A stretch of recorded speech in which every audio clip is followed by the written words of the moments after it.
So,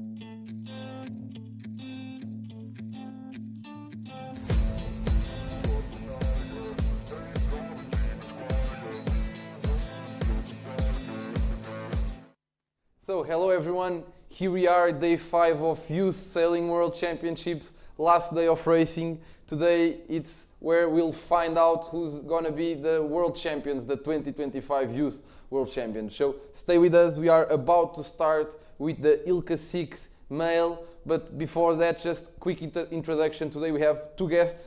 We have Nuno Barreto, same guest as yesterday, Olympic bronze medalist, 1996 in Atlanta 470, the last Olympic medalist from Portugal in sailing, and is also now part of the board of our Portuguese Federation. And also with us we have Fotis, the 420 media manager. So stay with us. We are about to start. We are going live on the water in no time. 420 is already started, already ending up almost the first upwind, and here we are on the already seeing the flags up, the orange flags up. Remember, the start is between the two orange flags, the one on the race committee boat we are seeing here, and we also have another boat, the other end of the line, the pin boat, that also has an orange flag. Remember, the line is between both orange flags, and you can only cross it when the start gun when we have the start gun, so when the start goes to 0. Just before that, a quick introduction about the starting procedures. The orange flag went up with 6 minutes to start, 5 minutes to start. The Ilka flag goes up, you can see there at the back of the boat, Ilka flag with yellow, and also the U flag, which is the one with two square white squares, two red squares, and then at the 4 minutes, we have flag with number 4 going up. Now we just saw the flag with number 3 going down and number 2 going up, which means 2 minutes to start. Then we'll have 1 minute flag. When the 1 minute flag, the U flag rule comes into play, which means you cannot be over the line. If you are over the line before the start, you'll be disqualified. You'll have a UFD. And here we are, last race of these World Championships. Luisa, tell us a little bit about the standings. What to expect? So today we will have lots of exciting moments. So we have USA David Coates in first place with 33 points, and in second place we have the Czech Republic guy Jiří Thomas with 35 points, and in third place, the Cyprus Emilius with 53 points. So it's going to be a tight battle between USA and Czech Republic. Let's see how this goes. It looks like it's windy right now. Not that much wind. Let me just check the wind direction. And so we currently have north wind 335 degrees with 12 knots. So let's see how our athletes are going to do in this race. It's going to be a tight battle between the first and the second place. Let's see how this goes. Yeah, less than 1 minute to start. Clearly, okay, yeah, we now just know we got the AP flag up, which means the race has been abandoned. This race has been abandoned. We could saw that looked like the wind shifted a lot to the left. All the boats were here at the pin end, as you can see now.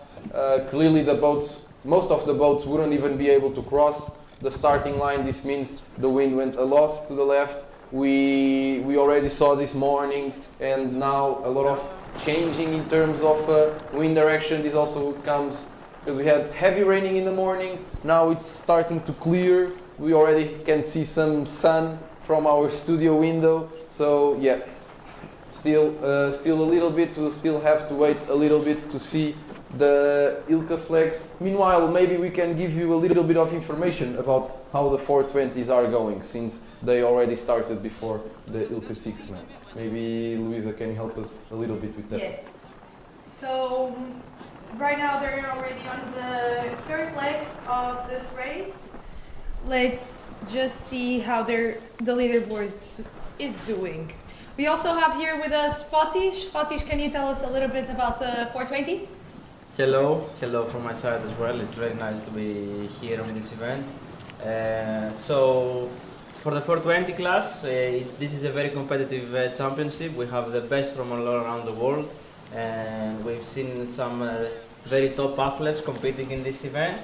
And we are very excited that the 420 class is also part of this selection of events here. And it has been a very tricky week, I think, for all the crews. We've seen a lot of, let's say, differences back and forth, and this means that we have a very competitive fleet, and it was a very demanding week for everybody. Yes, that's correct. So currently now in the 420s male mixed, we have in first place Israel with 14 points and First place overall. first place overall, yes, in the leaderboard. Second place we have Ukraine. In third place we have Spain. I believe that these results are not going to change that much since this is not the final result for this race, but I don't know if they're going to manage to do 2 more races after this one, since they still have to change with the girls, so they can also race today at least 1 race. Yeah, and just meanwhile, while we are waiting to see when the Ilkas will be able to start, we'll just show you the highlights from yesterday.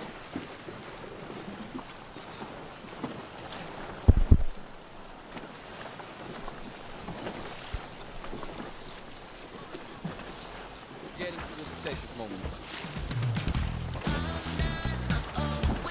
The penultimate day of the Youth Sailing World Championships brought perfect conditions for a decisive showdown, with light to medium winds shifting from east to southwest throughout the whole day.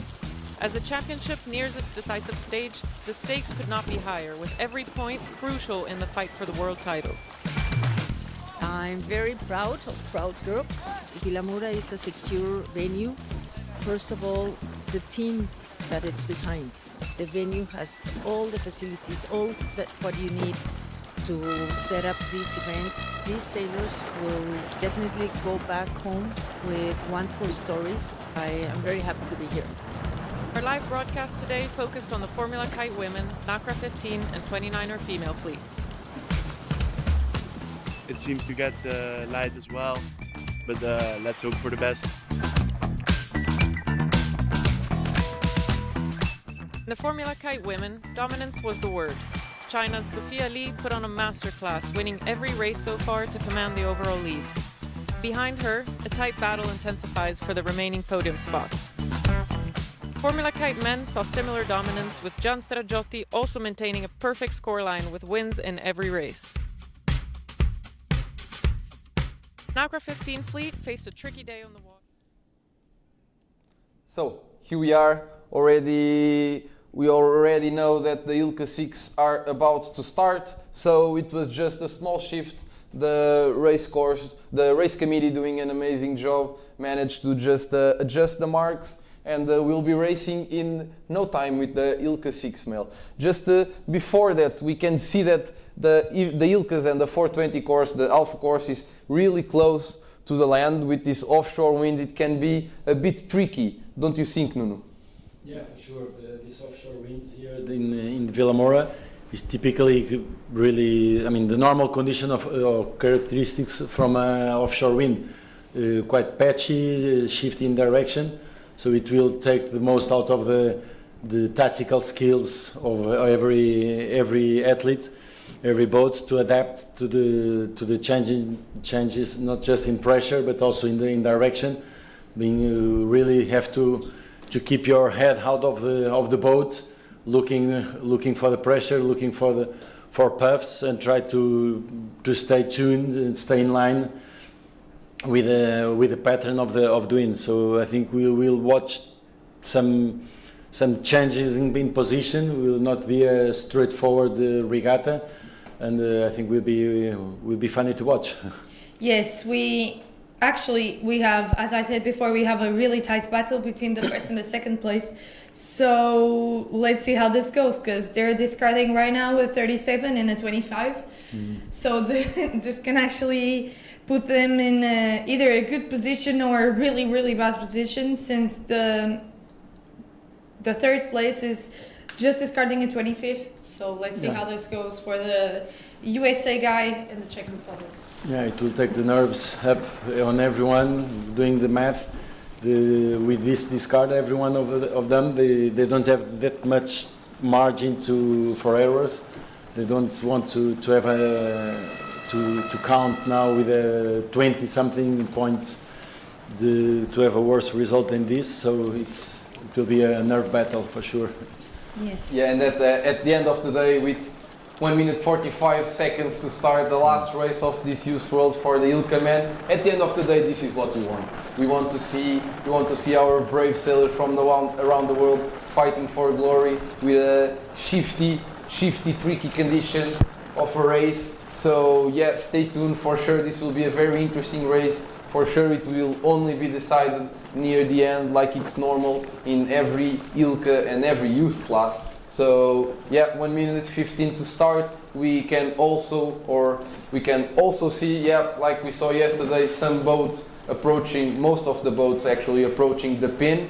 So actually now we can see a lot of boats on the middle of the starting line. So probably the wind is a bit more consistent and the starting line is very well placed, probably around 90 degrees with the wind. So you see a nice spread of boats throughout the starting line. Here we have the general points for the top 10. Still a lot to play out. The two first guys are really close together, and then the third until the fifth also still a lot to play out in this race. A lot of strong sailors, already with a lot of medals and a lot of experience in this youth category and Ilka 6. 25 seconds to start. What are we seeing here, Lisa? So just to give a quick update, so we have currently the wind direction in 345 degrees and 13 knots, sorry. And it looks like the fleet is evenly spread out throughout the starting line. It doesn't look like it's going to be a clear start, especially in the middle. What do you think about this, Lewis? Yeah, we just saw the starting line. Very good start from Spanish team. Team, it's actually his name, not Spanish team. So yeah, here on the pin, and yeah, we could see a lot of boats that maybe were out at the race course. We already seen some boats stopping. It looks like that. So maybe we have a general recall. Yeah, I think we have a general recall with us.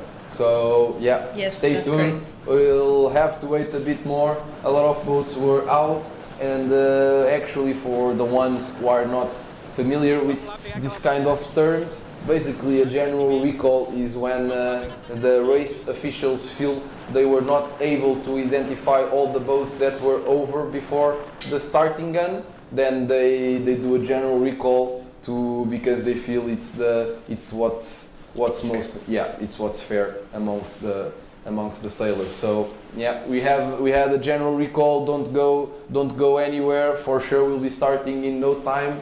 Normally it's 1 minute after the general recall when you put the general recall flag down, and you can start the 5 minutes procedure of the start. Again, how hard, how much pressure do you think these sailors are feeling? I mean, for sure that it's the last day. It was a quite tricky morning today with a lot of rain. That I think it doesn't help to keep them focused for a last event, last day of a regatta of a World Championship. Now it's a beautiful, clear sky, sunny, nice wind, as the forecast said that it was going to be. I think it's quite important, the mental part, the homework that they did with their coaches to try to keep the focus, not just in the morning before going out while waiting to go floats, and now with these general recalls, it's also really a mindset game to all the nerves, all the pressure, all the battle between the athletes to see if they can push harder on the starting line, but without crossing the line over before the starting gun. So I think they really need to keep their focus, nerves down, stay clear thoughts about what's going on, and just reset and start all over again. And just giving you some facts about these sailors. Actually, for most of the sailors, this is their last chance of youth glory, because they are already 18 years old, and then they'll be crossing to the senior classes, in this case Ilka 7 for the men. But actually, the two boats leading this event, Giri from Czech Republic and in first place the David from the United States, David still has 1 more year as youth, and actually the Czech has 3 more years. He's 15 years old, so actually very nice regatta already for someone his age. Actually, for someone any age, being second overall, 2 points from the lead. But yeah, for sure the two boats to look out for, not only this year but the next few years. Yeah, and just giving you a bit of just to tell you a little bit about the rules. As you can see now, we don't have the U flag up like we had before. We have the black flag up. What this means is basically as the same as the U flag. If you are out or if you are inside the race course, if you cross the starting line before the starting gun, you are disqualified. But in this case, if the regatta is cancelled or it's restarted or it's abandoned, you are not able to sail again. So if anyone is out, it's the end. If anyone is out on this start, it's the end of the regatta for them. They can go home and they can rest. So yeah, almost we are less than 3 minutes to start this race. You can see a lot of sailors heating up, measuring the wind, trying to get all the info they have. Tell me a little bit about your starting procedure, Luisa, that you sail also in the P6. So, especially here in Vilamoura with this north winds, it's quite tricky, as Lorenzo said. So we definitely need to look out for different wind pressures around the race area and wind shifts that will definitely happen since the wind is coming from land. There's also quite a few buildings here and a falete, I don't know how to say that in English, but a big rock in the sea. Small cliff. Yeah, a small cliff, exactly. Thank you, Nuno. So we have a small cliff here in the beach, so there will definitely be some wind shifts. So what I usually do with this, in any kind of, I forgot the name, wind direction here in Vilamoura, I usually stand up and see how the race area is looking. I try myself always to calm down, and if needed, I always put my head in the water to have some fresh thoughts. It's very important to have a clear lane, as we said on the past few days. I bet that USA, David and Giri from Czech Republic are definitely very nervous today. And right now, since it's the last race of this Youth World, so now we have 1 minute for the start. It looks like it's quite spread out, the fleet, but I would say maybe one of the ends, not starting in the middle. They'll be definitely looking out for boats that are out right now. Let's see, yeah, there's way more people in the race committee than on the pin end, but looks like it's Monaco? Yeah, I think it's Norway. Yeah, clearly Yes. less boats on the pin end of the start comparing to the start before, and especially the one before that. Actually, now my take on this kind of winds is that offshore winds is quite tricky, especially here in Vilamoura. It's quite, the most important thing is that you are the first or one of the first boats to get into the gust, into the pressure, so you're able to just gain some meters, and then the further you are, the more in front you are, the first you are getting to pressure. Just seeing here the starting line, yeah, able to start, amazing start there for Sweden. Yes. Yeah, amazing start. Hopefully it was not over. We'll wait and see if we have the info for that. Yeah, now we are starting. We are continuing. This start will continue. Yeah, we can already see our sailors hiking.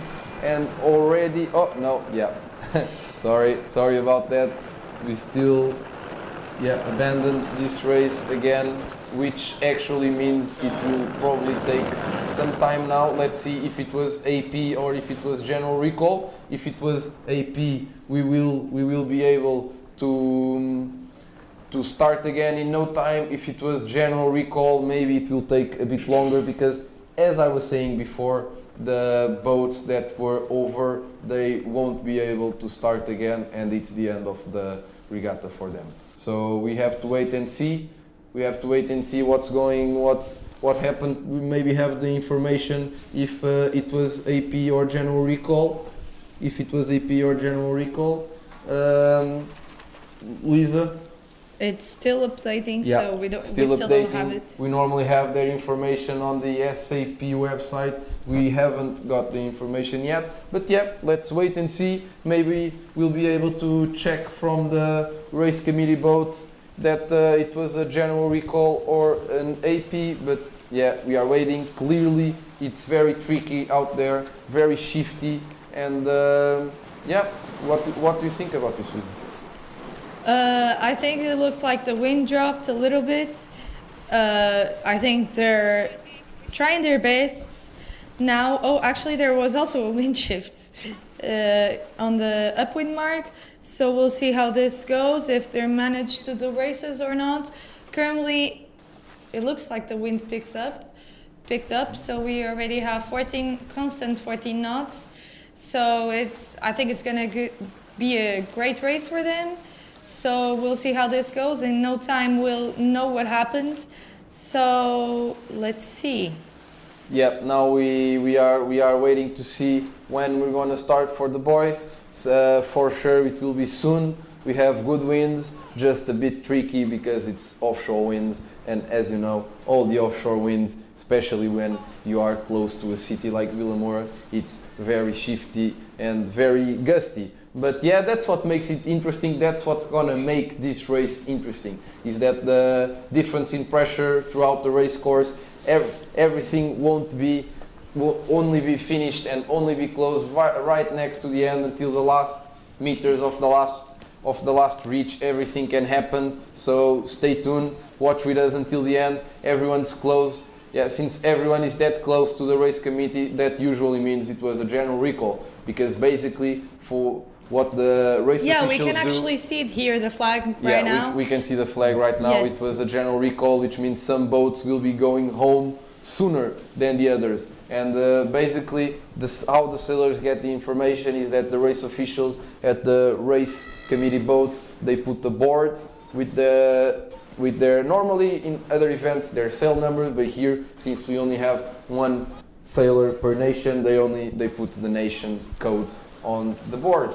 So yeah, let's wait and see how many boats were over, and for sure we'll be able to start in no time. Clearly, right now, I know what the sailors are feeling. This is not an amazing situation to be in. A lot of sailors that had a bad start, they are very calm right now. They know for sure they won't be out. Then another sailors, it will be a bit tricky, like the Swedish sailor that clearly had an amazing start, but taking that into consideration, we will have to wait and see, but for sure, if he's not out, it was an amazing start for him.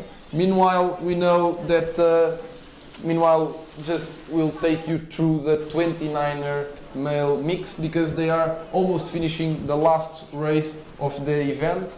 And yeah, so...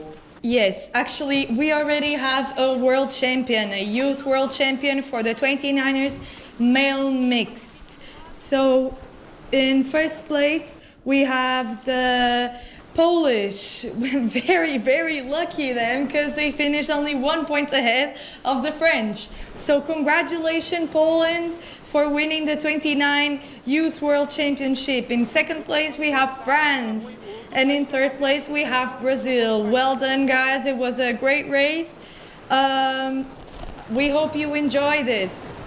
Congratulations. So now let's see who was out in the Ilka 6 men's fleets. Do we already have that information? Yes, we do. So in the Ilka 6 men's fleet, we Who was out? Switzerland. Oh no. Czech Republic was out. So this is gonna change a lot through the results since he was in second place. Yeah, so basically Switzerland, China, Czech Republic, Denmark and Antilles are out.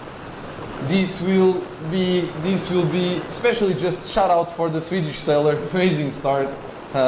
Yeah, so We're sorry, Judy. Next year you'll be here again. Yeah. I'm sure it will be great. yeah, this for sure he was discarding, if I'm not mistaken, at 25. So yeah, a lot of points going his way. It's not over actually. He still can win. He still can finish second. He still can finish third. But for sure, it's not looking very promising for him. But actually, if actually seeing here the general results, yeah, we have to wait a little bit to just check the general results. But from what I was seeing, it will be hard. I think it will be impossible for him to finish lower than fourth, which will also be a very Great. Yeah, good since event. he's only 15. Meanwhile, we'll just check the course for the Ilka men. They go Mark 1, Mark 2, reaching Mark 3, going downwind through the gate, upwind again to Mark 2, through the gate again, and they finish on the reach. This race course is called Outer Loop. So yeah, upwind, reaching, downwind, through the gate. The sailors are able to choose which gate, which mark they round. They have to go through the middle of both of them, and then they can go from either one side or the other, and they choose it depending on the wind and what they feel is going to pay on the second upwind. Then they go up again, they go down through the gate, and they finish on the reach. And this is what we are seeing for the last race. Already less than 5 minutes to the start. Five boats were out, and yeah, black flag again, which means if again any sailor is out, that means they will be disqualified. If it's resailed or restarted, they also won't be able to sail again. Less than 3 minutes to the start. It looks like the wind increased a little bit, still very shifty. We can also see that from our studio window. And yeah, 2 minutes 45 to the start.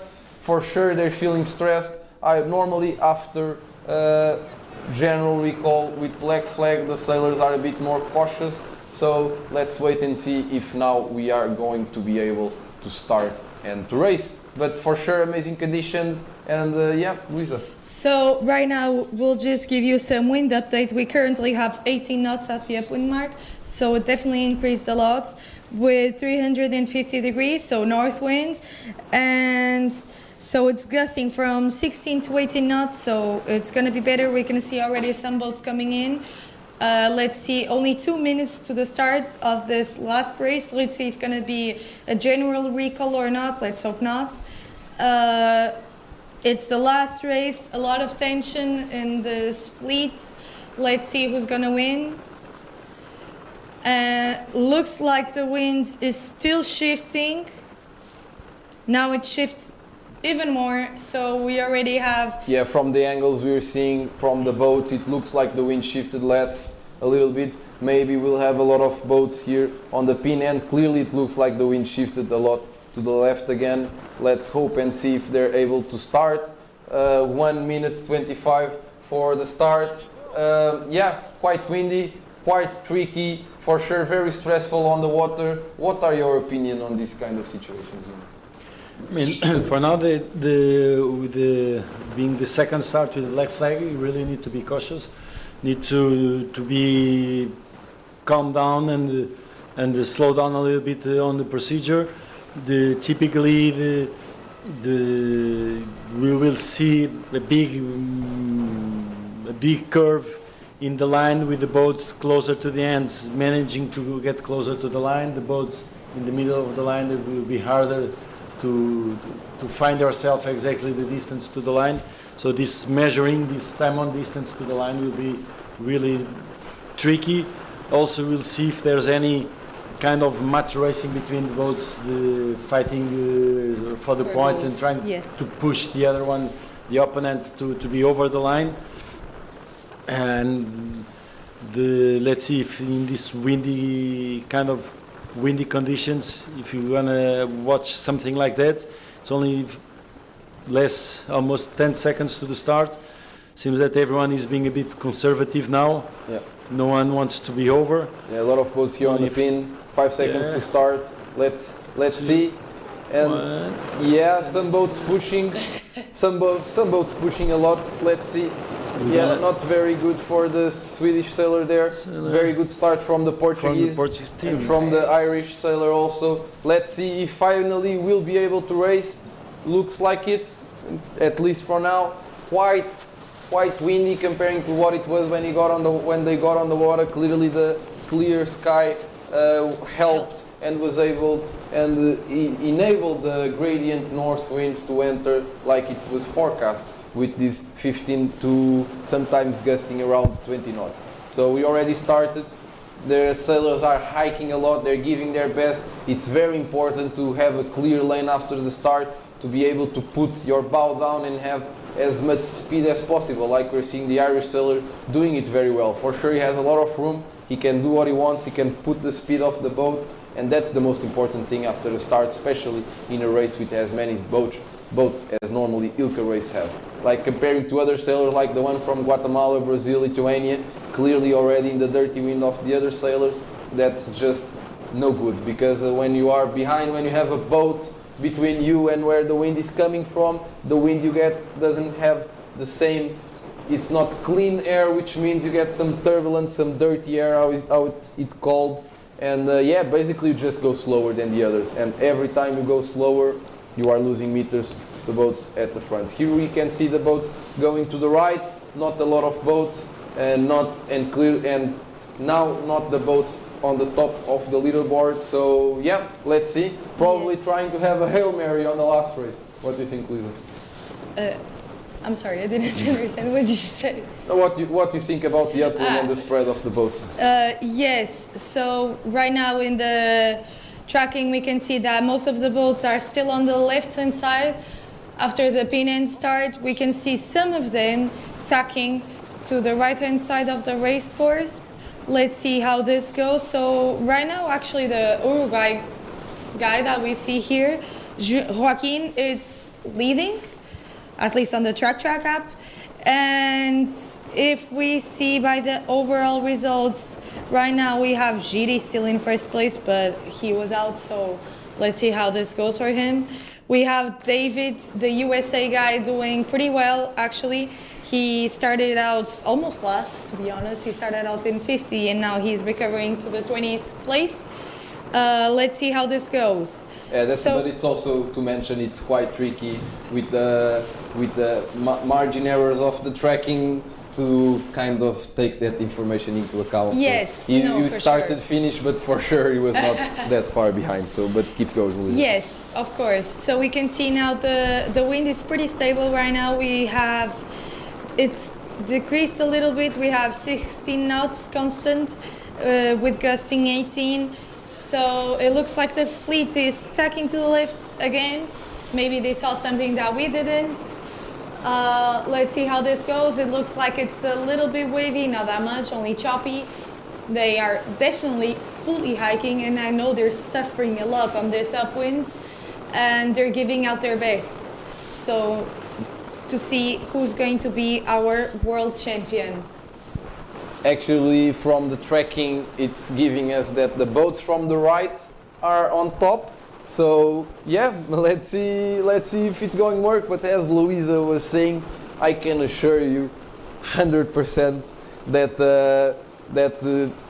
it looks much easier than it is. For sure, I can tell you from experience, the sailors are pushing much harder than it looks, and they're suffering much more than it looks looking from the outside. Yes. Clearly a big right shift. We can see that most of the boats are tacking and crossing to the left. I can tell you that it was around a 20 degrees shift to the right. Like we were saying, offshore winds, very, very tricky. We can also, from this image, we can see that a lot of boats with different kinds of pressure, which means they're sailing in different angles, and this is actually a very important thing to take into account in this offshore offshore crazy shifty winds, you not only can take your wind direction and your wind pressure into account, it's very, very important to look for the other sailors. So not only when you have good pressure, it's a good moment to tack. Sometimes you just have to see when the other boats don't have pressure. That's another variable, very important to take all the other boats into account, not just yourself. I had a coach which normally said that a shift for yourself is not only a shift that happens to you, but only also the shifts that happens to the other sailors. What kind of intake can you help us in this type of tactics? Nuno? I mean, I think in this kind of offshore winds, really most important is to make sure that you are in phase with the shift. Make sure that you, as we used to say, that you sail on the positive wind shift, and not crossing on the wrong moments. You really need to be patient, focus, to keep your head out of the boat, looking really ahead and trying to find the pressure lines coming down the race course, and make sure that you are able to connect between those, and that you always stay in the pressure and in the right phase. So sometimes you really need to wait a bit longer, even sometimes not in the best position regarding to the other boats around of you, but to make sure that when you cross, when you make attack, you will be on the right timing regarding the wind shift, because it will come and go. Sometimes you'll be righty, sometimes you'll be lefty, and you just need to make sure that you are on the right phase in most of the time. I mean, today we see it's a quite different way of sailing regarding the last 2 days. It's a much more physical racing, also much more demanding, as we were saying. The Ilka 6, it's one of the most physical classes that we see here. So it even takes more pressure on the athletes to make sure that they can think and make clear calls, even under high intensity of physical demanding. So it will be nice. It's nice to watch and see how they're gonna perform in this last race. Yes, we can see that there is clearly a lot of difference in pressures throughout the race area. So we started with 16 knots with gusting 18, and currently we have 12 knots at the upwind mark. Yeah, we can see a big shift here. Yes, at the it was sprint. actually a pretty big shift. So right now we only have 5 degrees from north wind, and at the start we had 350. So it's quite a big difference, 15 degrees different. We can see that some of the guys are very confused on what is happening. Yeah, They're we can almost clearly reaching see here. Yes.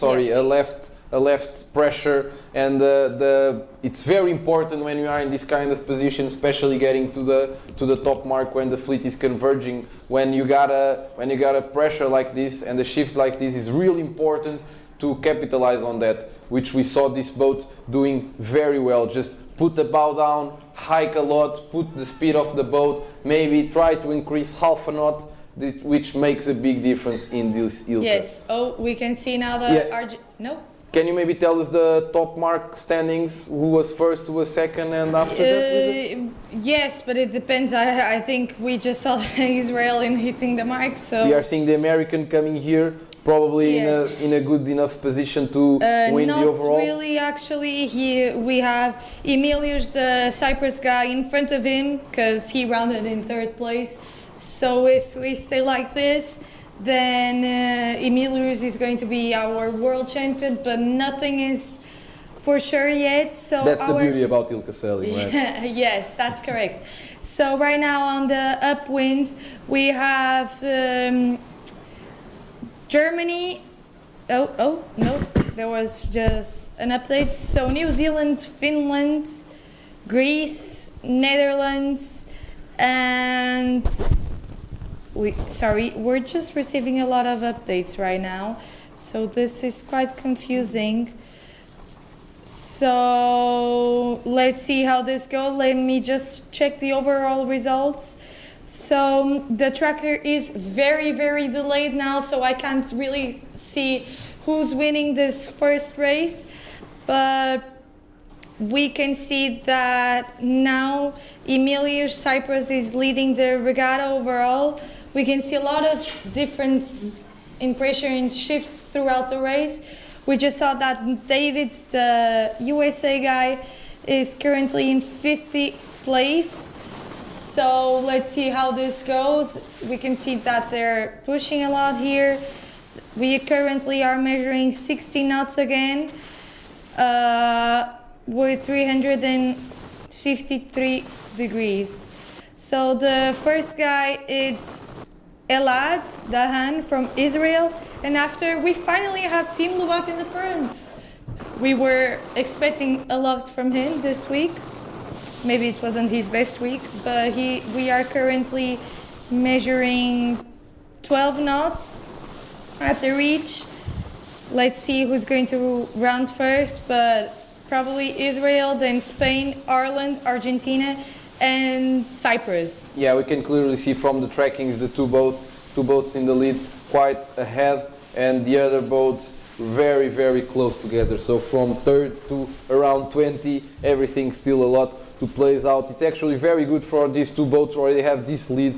It really makes a big difference, especially on the first downwind, because in the Ilkas the boats are so close together that it's very, very hard to have an open lane behind you. So to have clear wind, like we were talking on the upwind, it happens the same thing on the downwind. If you have a boat between you and between when the wind is coming from, which in this case it comes from the back of the boat, that means you won't have a clear wind. You will have dirty wind, which have turbulent wind on your sail, which doesn't allow to put the maximum speed of your boat. So what happens is when you are in the middle of the fleet, you really have to open, to go sideways instead of going straight to the mark, to have that clear wind.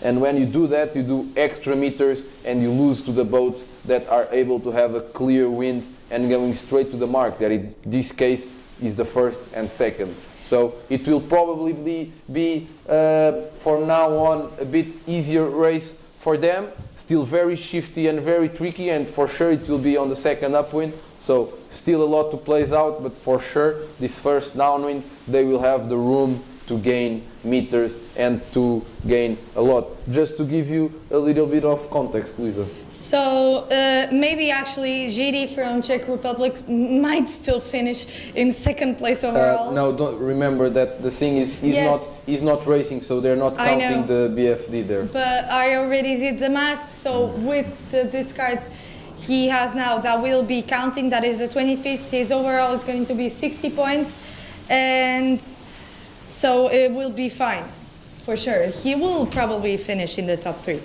But still, we can see a lot of action here on the downwinds. We can see that also USA David and Cyprus Emilius are giving a tough time to each other. They're currently going on opposite sides of the downwind, but it looks like David is actually pretty fast, because he rounded in almost 40 up in the upwind mark. So we'll see how this goes. It actually looks really nice. Yeah, we were just seeing here the Mark II rounding, so from the reach to the downwind, clearly a comfortable lead from first to third. So from first to second, 6 seconds, and then from first to third, 19 seconds. That's quite a comfortable lead. It clearly enables them to have clear wind throughout the downwind. They also have room to look behind, see where the pressure is coming in, and really use that, and to put the speed up and surf the waves. It's not very wavy, but all these small waves are very important to catch and to gain speed.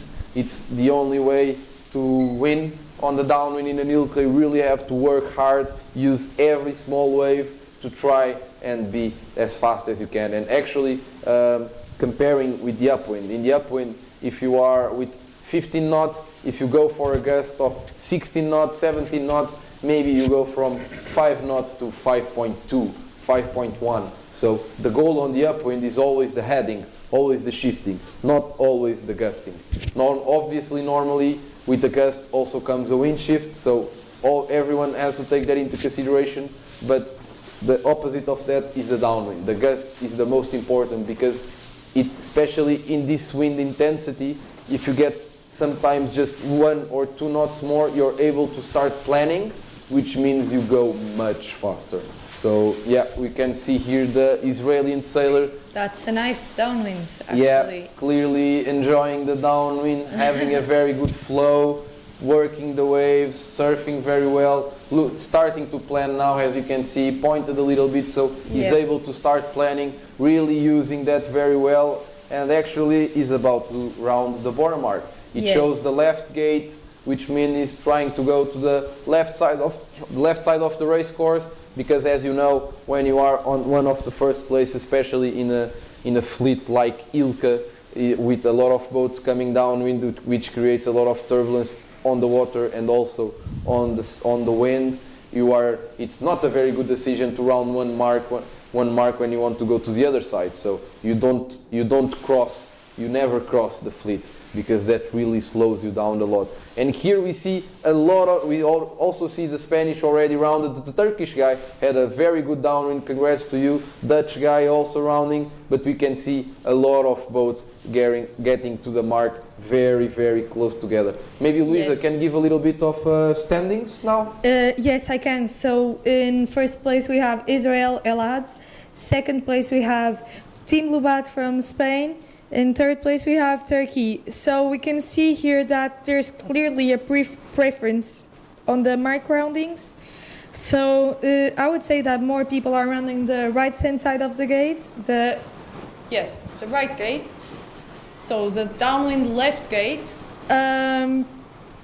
We can see that Israel still did not stack, but we had the first, second and third place going to the left side of the race course. And Poland, who's actually in fourth place, decided to go to the right-hand side of the race course. Let's see who's going to cross first, but I would say Israel. We can also see that the Spanish have it's very, very fast upwind, because he was 70 meters behind on the downwind and now he's only 21. So very, very good recovery. So let's see, we're already halfway through the upwind. Actually, we can see here from our studio, it's quite nice out. Yeah, it's getting quite windy. Now we have the clear sky, the gradient wind was able to enter and to stabilize. We now have typical offshore winds in Vilamoura, north winds, very, very, very strong winds. They also very shifty, very gusty, amazing race course to sail in, also like we have in most of the conditions here in Vilamoura. So for sure, a perfect end of the day to a very good regatta with a lot of racing, a lot of competition, and also a lot of effort from our sailors. Now Actually, we can talk about the difference in outer loop and inner loop. So I would say outer loop is better when you're having a good race. What do you think about this, Lorenz? So it creates a bigger distance between the boats, so it's way better if you're leading the race. Yeah, clearly reaching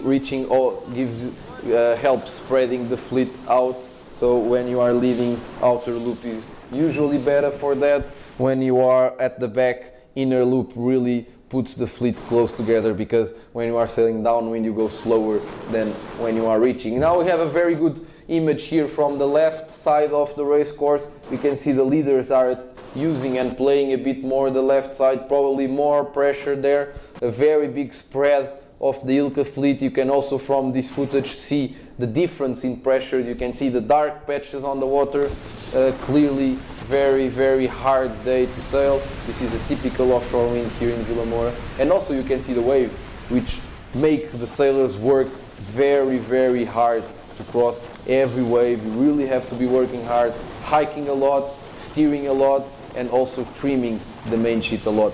How hard it is, Nuno, you really have to be focused on the wind intensity, the wind shifts, every other boat, hiking as much as possible. Your heart rate is 180 How do you cope with everything? I mean, it's hard. I mean, you need a lot of training, a lot of practice to be able to be ready to think and make clear decisions under high intensity. As you're saying, probably you're going up when you go high heart rates most of the time. So you need to take in considerations all these variables that makes the sailing a quite complex sport. You need to take in account the wind, the shifts, the waves, the choppy, your position on the race course, your position regarding your opponents, your position regarding the fleet, and you need to judge all these variables and make the right decision to make sure that you keep, especially if you are leading, to keep yourself between the opponents and the top mark all of the times, to keep control of the situation. And it's hard. Here, this is where you start to see the good tactical sailors mind game. This is like a chess the play that you need to think ahead most of the times to make the decisions, not just on the moment, but what can happen next. And Actually, I think there's like a really big difference from, obviously there is a big difference from sailing to any other sport, because it's not just physical, like you need to understand the race area, and people from outside must think like, oh, it's like a Formula 1 race, so like you just have the course and you have to do it, but it's actually not that like that. It's way more complex than that, so you have to look for wind shifts, difference in pressures, and be as fast as possible, obviously, but also you need to look where your opponents are, so you have an idea if they're faster, if the side that they're going is better or not better.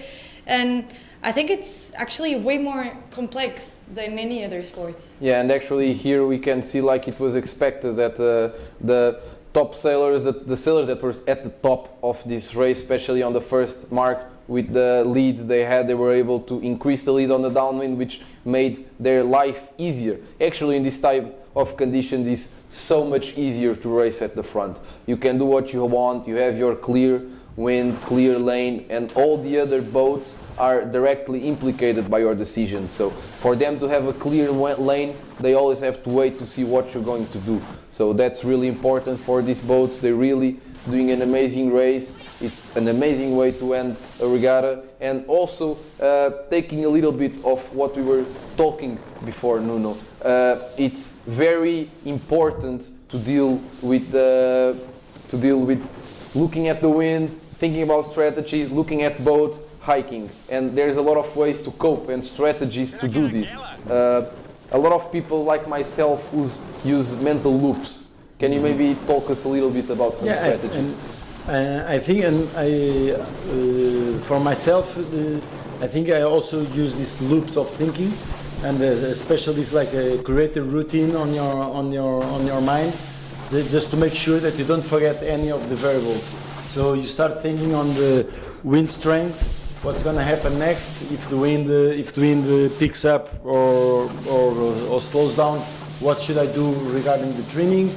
In which phase I'm on regarding the wind direction, thinking on where I'm positioned on the race course, more to the left, closer to the lines or not, where are my opponents, where is the fleet, I'm on the left side of the fleet, on the right side of the fleet, how much time I still have to the ley line, and to try to create this routine on your mind of the way you're thinking, just to make sure that you don't forget. And as you have more practice, more experience, some of this thinking comes out automatically, so you don't really think about all this, but it just comes as an intuition because it's already automatic. You don't really need to think.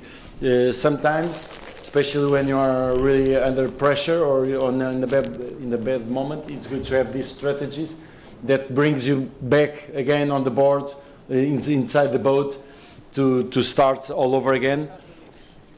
And here we see Yeah, we could already see some boats rounding. Yes. Maybe you Rounding can the help top with the mark, standings. with Yes, the standings, yes, I Luisa? can. So What, we second top mark. actually it's exactly the same as the Downwind mark. Sorry, you just see USA rounding here. What place is he now? Top 10 maybe? He's actually in 12th, but in the overall, if it maintains like this, he will win the championship. Amazing, but just please enlighten us on the top 10 Yes. boats. So right now we still have Israel first. Actually, Tin Lubat passed to the third place. So we have Israel, Turkey, Spain, Brazil, Poland, Italy, Yeah, we have an amazing shot here from the Downwind. Netherlands, and Australia, Yeah, Neutral nice. Nation, and Puerto Rico. Nice picture here, nice footage from Vilamoura in these windy conditions. The land, the nice color of the cliffs in the Yeah. background of the image. Clear skies, little clouds to spot the blue sky, and nice wind, nice waves. You can clearly see these guys working on every single wave. As you were saying, Lorenzo, it's important to work out every single wave. You see this wide difference in angle of Israel. Israel athletes surfing every single wave. I mean, when you see this difference in direction, is clearly like a good technical movements for him to keep the pace, keep surfing. Everyone keep the boat fast, connecting waves, connecting puffs, and make sure that you take out most of this small choppy. It's what makes the difference between sometimes the faster athlete or a slower one is the one that manages to keep surfing most of the time, able to connect every single wave one after the other Yes. to keep the boat fast. And we can see here David from USA with the yellow bib. Even though he's not doing great in this race, he will still manage to win the overall results. If you finish like this. No, yeah, but I don't think he has 20-point difference to the rest of the boys. So I think he's more than safe here. Well done. So we can see also that Elad from Israel is almost at the end of the downwind. There is currently 17 knots on the race area. We can see here him pretty stressed. Actually, he's very concerned and wants to be conservative so he doesn't get a yellow flag. He's almost rounding the downwind mark to the last reach, and that is going to be the end of our 2025 Youth Sailing World Championship for the Ilka 6 men.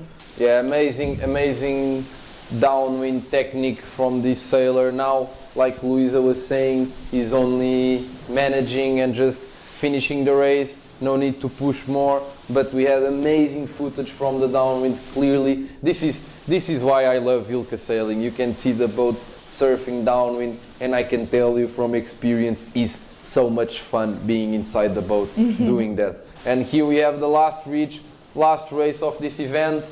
Very strong winds. We can clearly see the difference in pressure. A big fleet in Ilka 6 male. Remember, we only have one sailor per nation, and still we have a lot of sailors here, which is one of the most important things in our community, in sailing community, that Ilka is able to bring every year. Is so many countries, 57 countries. It's amazing. Yes. We also have Moroccan sailor, first time anyone from Morocco sailing in a youth world. So yeah, this is amazing, and clearly we can see here last reach for the USA sailor, who soon will be crowned Youth 2025 Youth World Champion. Stay with us to see him celebrating last reach, pushing. Enjoy, David. It's Yes. for sure you've been working a lot for this. It was a very intense and hard week, very difficult. Light winds, strong winds, and congratulations. Yes, amazing. Almost about to finish, and we can we can officially say David Koch is 2025 Ilka 6 male world champion. Amazing, brigada for you, David. You managed to have really good races throughout the week. We're all very proud of you. I actually sailed against David in the USA Nationals, so I'm obviously very proud of him. Congratulations for being the world champion. It's amazing. So right now, maybe we will pass to another class. So just give you a top 3 overall results. So in first place we have USA from David Coates. He is actually from Fort Lauderdale in Miami.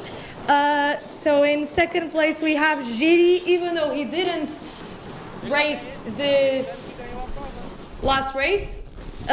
He still managed to finish in second place, which is really good. And in third place, we have Emilius from Cyprus. Congratulations to our winners.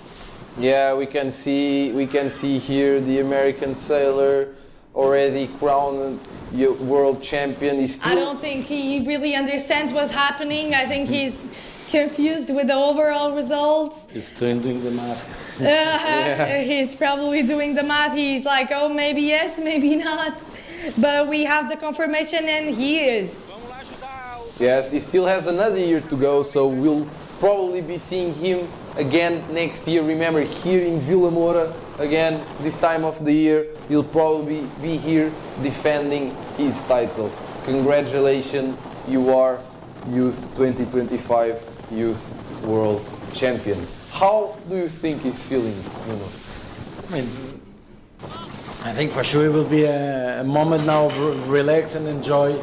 I don't know how much work he did before coming here, but for sure that he had a lot of practice, a lot of training, a lot of long week here in Vilamoura. So now it's a moment of relief and then just enjoy the moment. Yes, and I can say for sure he trained a lot, because as I said before, I sailed with him last year in the US Nationals, and he definitely improved a lot. So amazing, congratulations, David. We'll be looking forward to see you again next year. Yeah, this for sure we already have here some images from our world champion. Let's see if he celebrates a little bit for the cameras. Probably you have a lot of fans here seeing you, congratulating you. So yeah, congratulations, David. Amazing achievement. You are the best in the world sailing Ilka 6. Yeah, under that's 19. true. So yeah, congratulations. Maybe for sure. he'll understand now that he is the world champion. If it was me, I would definitely start crying. I think he's very nervous. I think he's very confused. I think he's looking forward for the coach boat. Yeah, for him to tell. Trying to spot. Yeah, like where are you?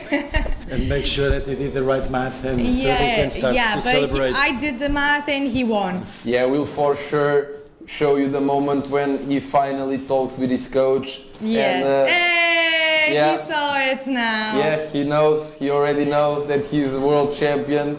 Congratulations, David. And this was actually, as we were expecting, a very interesting race.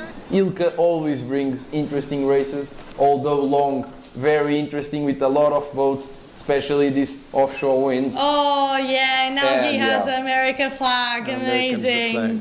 Congratulations, David. I'm very happy for you. Yeah, amazing. We have our world champion.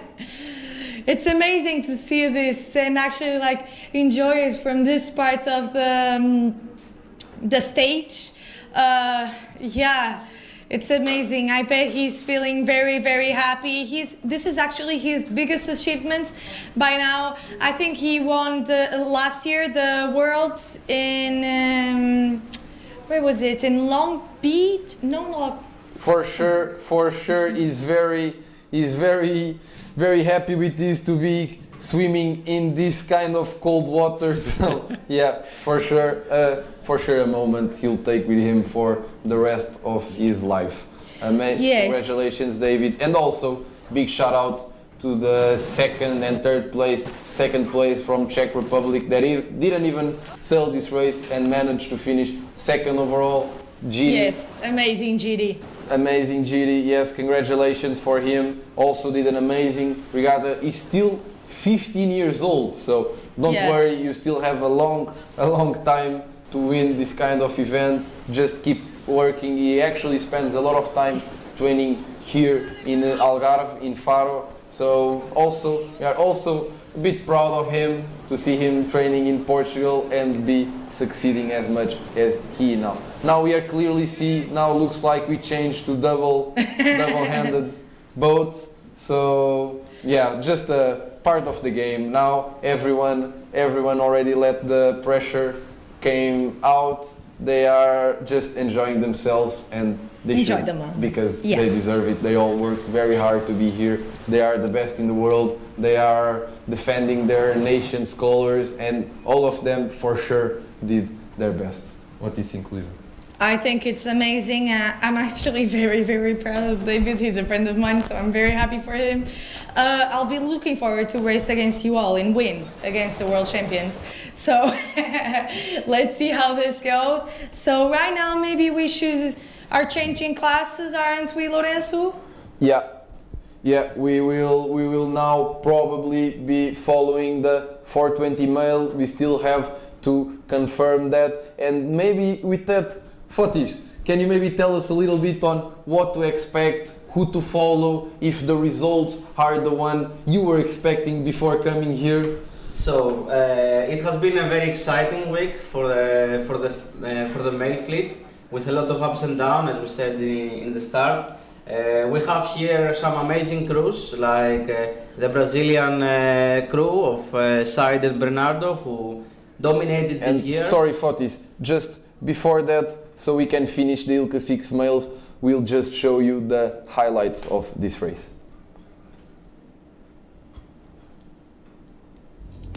And we saw here the very close starting at the pin. Very good start for the Portuguese sailor, for the Irish sailor. A lot of boats starting also from the race committee, with actually at the beginning of the race it was looking very good. The right side we had a very big wind shift, almost 20 degrees to the right. Then obviously, which happens with every offshore wind, it shifted back to the left. We saw very good start and very good upwind from the Israeli and Spanish sailor, which managed to make their life easier and managed to finish the race on top. So yeah, already here reaching, we can see boats reaching, going downwind already, surfing, pushing, everyone pushing a lot and surfing. Israel sailor rounded the left bottom mark and played the left very well, was going very fast, working very much. Can see another boat here rounding the bottom mark, the Portuguese sailor waiting for the other boats. See Israeli tacking back to the right, probably a left shift, just controlling the fleet, as we can see here, leading by a lot the boats from the right. Actually the boats from the left had a big gain. As we can see here, we can notice a left shift, a lot of pressure on the water. Yes, last mark rounding, Israeli on top, looking very good for him. Then second and third very close together.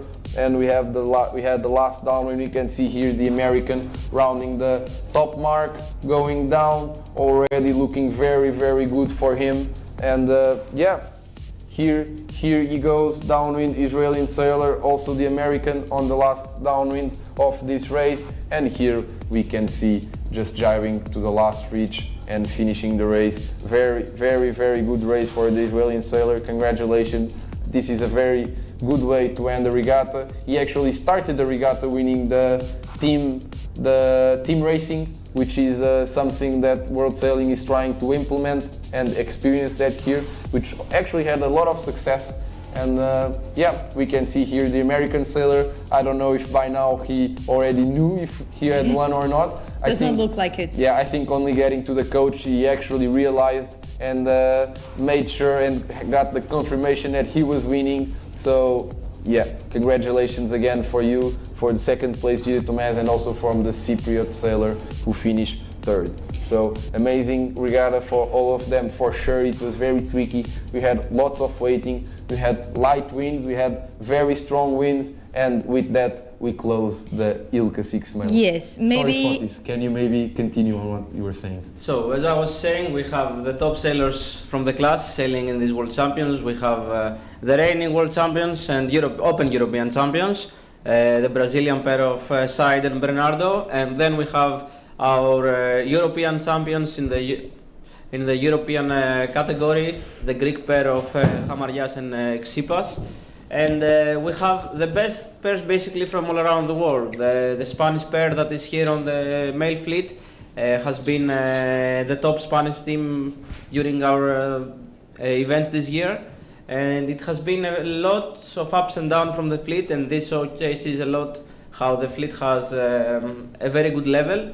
And if you don't have a good start, especially on the first beat, and you miss a few shifts, then it's a little bit more difficult to recover and make a strong result. Yes, I can clearly see that. And maybe you can also, before we start, we take you back to the race course. Maybe Fotis also, do you have some interesting facts about the 420, especially in terms of history? It's a big class with a lot of history, especially here in Portugal. So we had one of the first European World Championships. We've done as a class a lot of years ago. Was actually here, and the latest championship that we had, it was also Vilamoura 2019, and it was a very successful one. Very nice breeze in the summer, and so we've been a lot of times here in Vilamoura in Portugal, as a class, and all the time it appears that in the end we have conditions like this. Yeah, it's actually one of the best things about Portugal is that wherever you go in our country, you can always find an amazing place to sail. Like I don't know if you said that, but the Europeans, the 420 Europeans were actually in Porto this summer. So yeah, taking that into account, just giving you a clear image on what the results are with the male mix. Luisa, can you help me with that? Yes, so in first place we currently have, with still one more race to go, we have Israel first, second Ukraine, third New Zealand, fourth Greece, and fifth Brazil, sixth Spain, seven Puerto Rico, eight France, 9 USA, and 10 Hungary. And the points from Israel and Ukraine, who are currently sitting in first and second place, are tied, and also in third and fourth place and fifth. Like actually. We can see here at the screen. And actually now they finished, the 420 male finished race number 7, so we are waiting for race number 8 to start for the 420, so stay with us, it won't take long. Actually it looks like they already did 2 races today, the first being won by the Brazilians, and the second being won by who, Lisa? Maybe you can help me with that. By the Ukrainians. Being won by the Ukrainians, yes. So yeah, we go to the last race, very close together on top. 90 points for the Israeli team, 22 points for the Ukrainian team, both discarding a 15, so still everything very open. The Brazilians are doing a very good day, they are very strong sailors in the strong winds, right, Fotis? Let's say a crew that shows to us, especially in Turkey, because in Urla we had, in the World Championship, we had very strong winds, especially the first day, that they can manage the strong winds.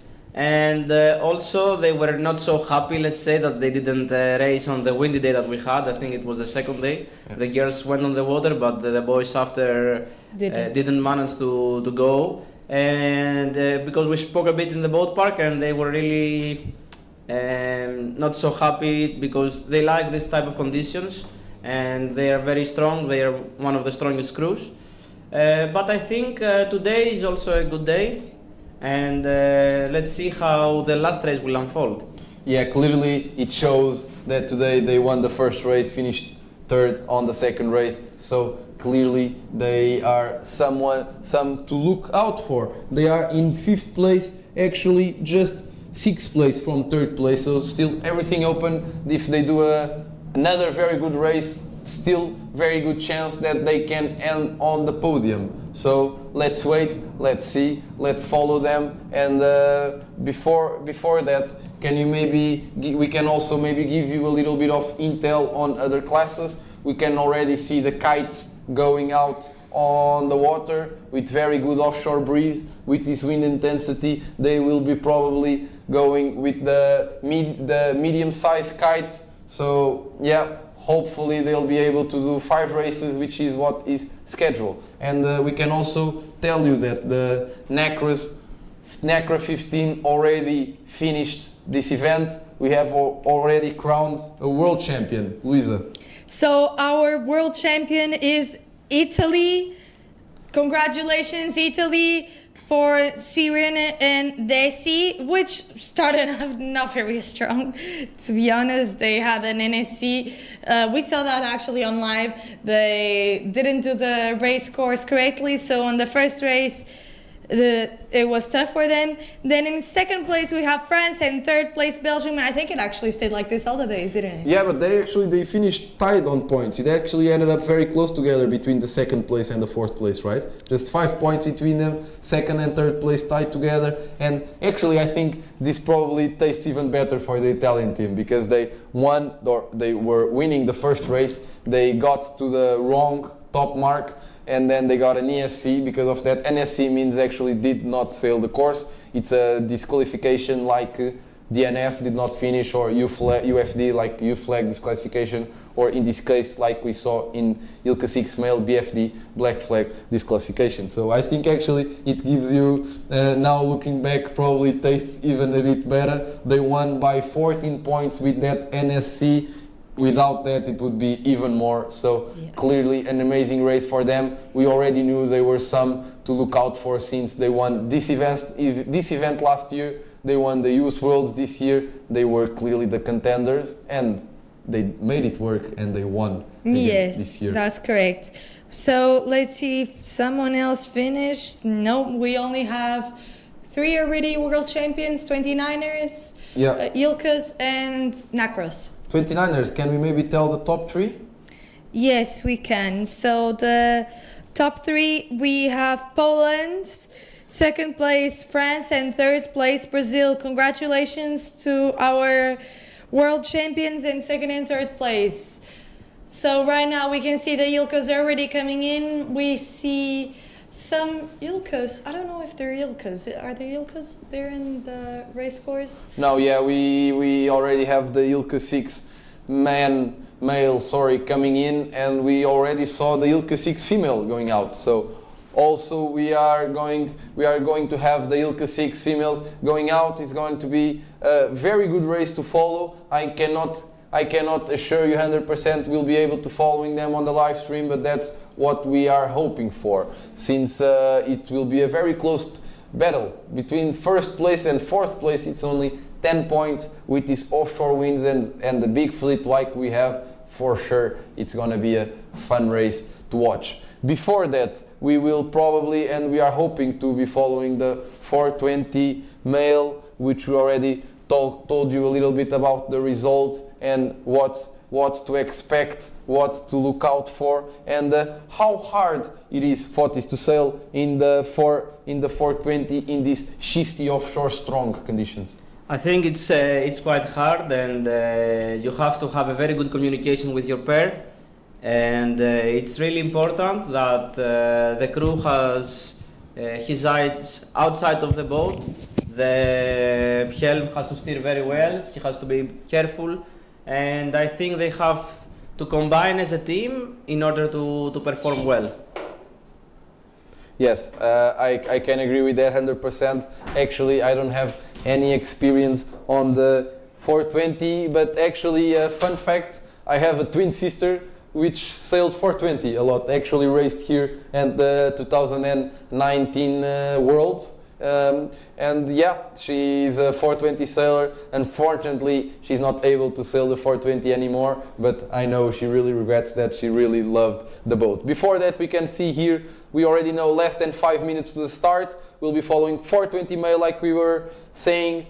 It's the normal outer loop like we saw with the Ilka 6 male. So we go upwind, reaching, downwind, upwind, downwind, reaching. Remember on the first downwind, when you go through the gate, you can choose either one mark or the other. You go through between both, and then you go either one side or the other. You take the decision based on what you want to do on the second upwind. If you want to attack the left side of the course, you choose the mark closest to that. If you want to attack the right side of the course, you choose that mark. Especially because, like we were saying, when you are sailing and at the top of the fleet, normally you don't want to be crossing, so you don't want to be rounding and mark attacking immediately, because you'll be crossing the fleet that's going downwind, especially 420.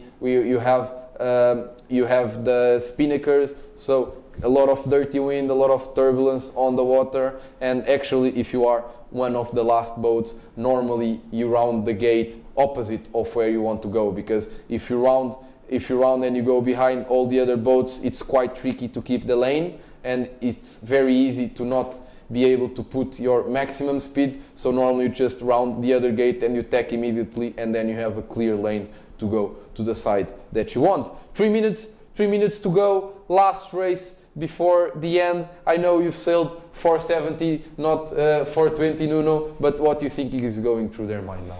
I mean, now it would be again all what we said before with the races. I mean, you need to find out which side of the racing starting line you wanna go. If you wanna start closer to the race committee, middle, or closer to the pin, try to have a clear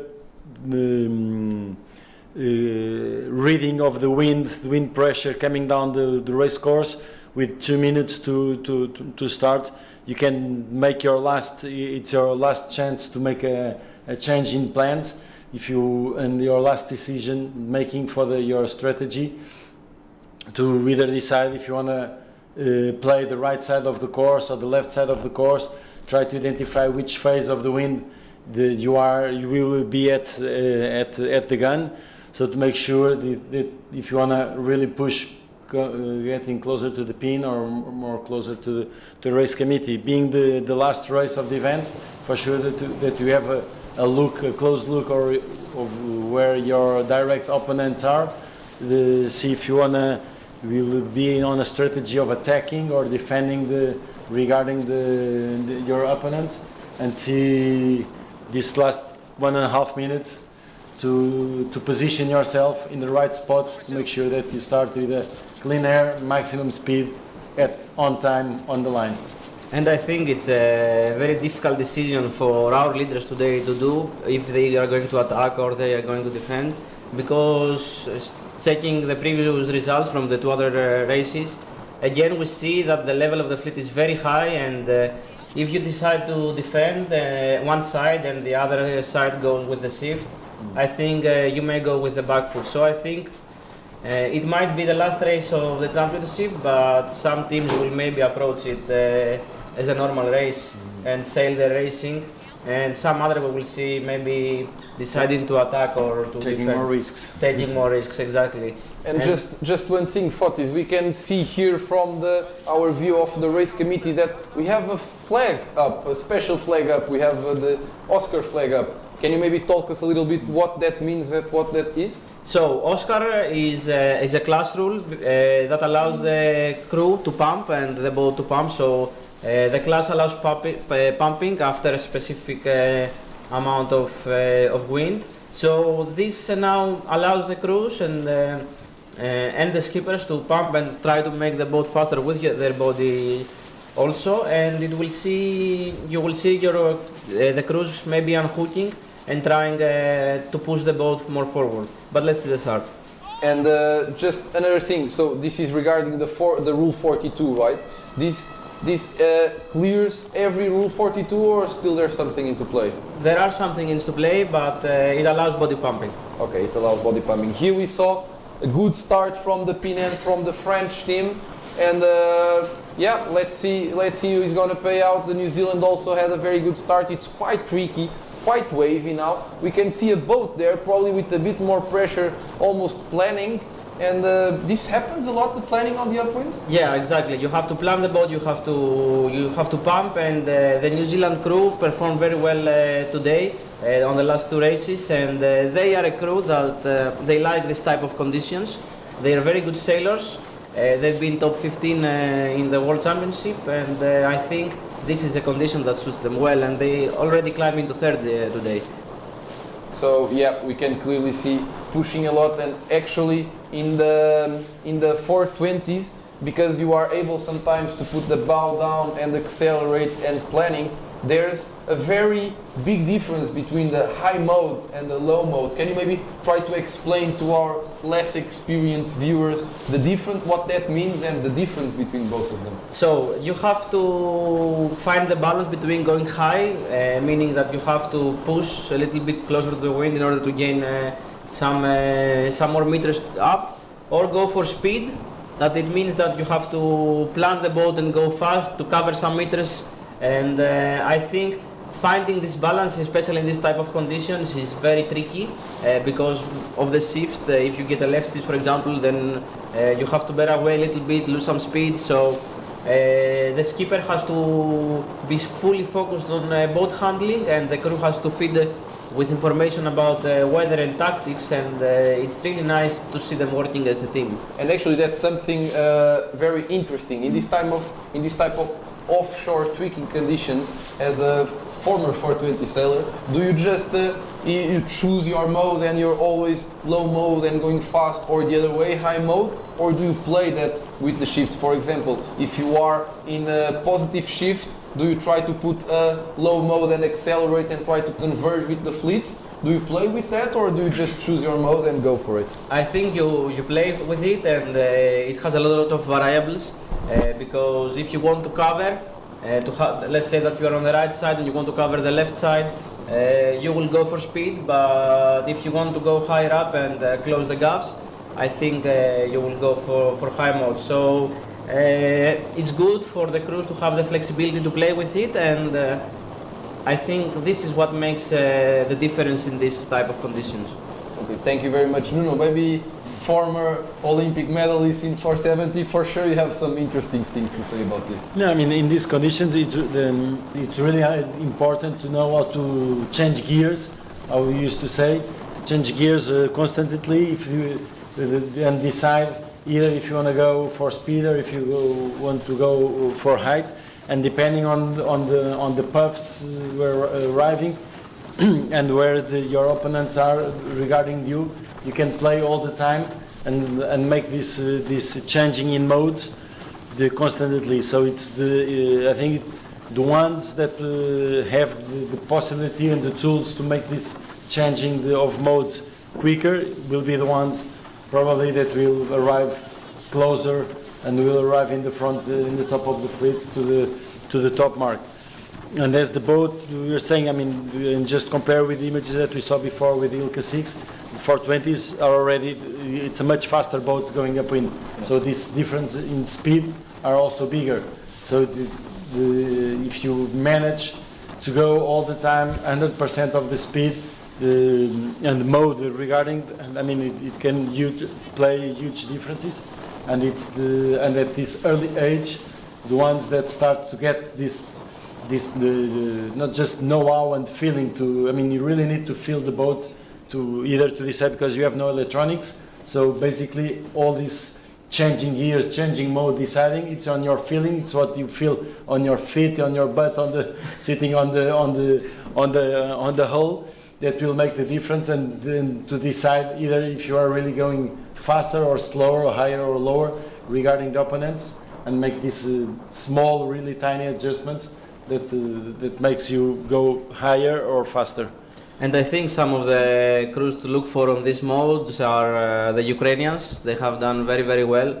They also won a few weeks ago the latest regatta of the 420 European circuit, the Imperial Regatta, which had a little bit of, let's say, common conditions like the ones we have today.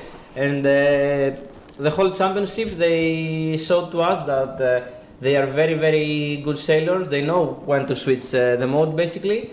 And I think, as we see now, they are also leading this race, which might mean that they could conquer the Youth Worlds. Yeah, can you maybe help us with that, Luisa? So yeah, we can see here for the tracking that the boats on top. Actually, we were seeing that the boats on the left were leading, but as you can see, offshore winds very tricky. We have now the information from the tracking that the Swiss crew are actually very much ahead of them, but the Ukrainian boat is clearly leading the left side. So it's a matter of, I would bet that either they round first or they round second. They're clearly pushing a lot. Do you think Fotis, this is just they just much faster than the others, or also they played it very well? So we've seen the whole week that they have a very good speed, and I think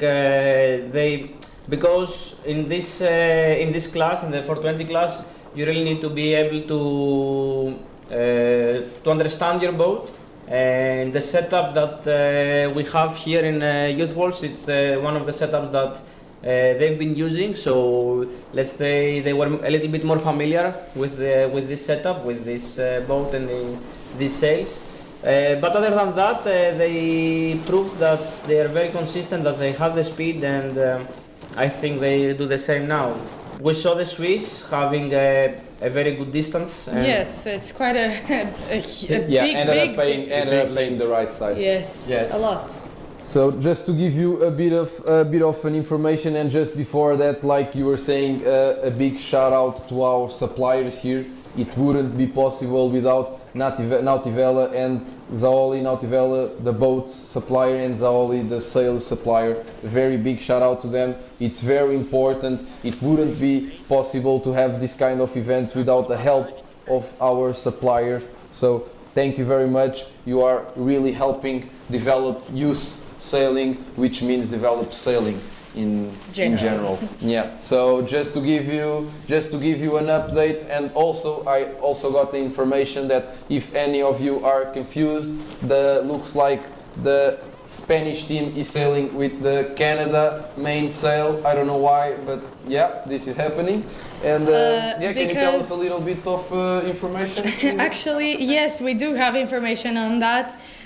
Fotis just showed me before that there was an incident with the Spanish team and they ripped the main sail, so they just managed to change the sail. Maybe Fotis, can you talk about what happened? Yeah, from the update that I had on the water, there was an incident in the top mark. We don't know a lot of information about it, but they ripped the mainsail, and since the Canadian girls do not have pair racing on this regatta, it's allowed by, let's say, they can swap the main of Canada and take it to Spanish. And also, Fotis, we were just seeing that on this reaching, some boats were going down and putting the spinnaker, some boats were going up, not using the spinnaker.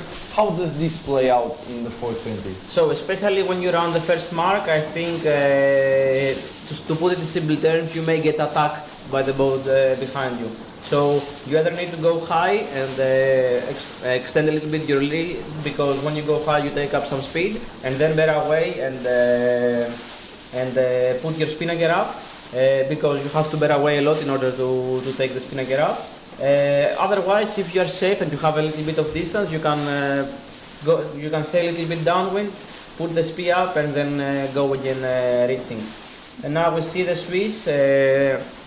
So we see now the skipper sitting on the side of the main, so it means that the wind has shifted a little bit more, because normally in the reaching we have both sailors sitting on the opposite side, so this should be a right shift. And yes, they almost did it bare way when they rounded the mark. Yeah, okay. So this probably will also mean that if they don't feel there's pressure on top, they will probably jibe soon, don't you think? Yeah, I think so too. And maybe if the right set continues, we will see some jibe sets also on the second downwind. Yes, and also Nuno, we are seeing here the crew is very much focus on the spinnaker. Can you tell me what is the work of a crew on the 420 and also her experience on the 470, and how important is the crew and how it takes and how he sails and trims the spinnaker? I mean, doing the downwind is a really dynamic trimming of the sails and boat balance, and if you can see here on the footage, being with the Oscar flag up, that they can work more the boat than normal, so they can try to pump the boat every single wave. Trimming the kite, it's, the spinnaker, it's a really dynamic sail that you need to be easing and trimming on every single time and try to pump every single wave. That can make really a big difference. You try to balance the boat every wave, trying to reduce the amount of steering with the rudder to make sure that you don't put extra drag on the water. So you see here the crew trying to pump the kites on the waves. Also the skipper on the pumping a little bit the main, that is a bigger sail, it's harder to pump, so probably he's a bit tired from the upwind and trying to manage his strength, his stamina to make sure that he holds the full race. And actually some energy. Here we can see, sorry Nuno, we can see here the overall leaders. Maybe Luisa, can you tell us a little bit about the standings on this race? And more important, the standings overall, how is it looking? We can see that Ukraine will probably win the overall event, since they only have 24 points overall, and they're currently in this race sitting in second place overall.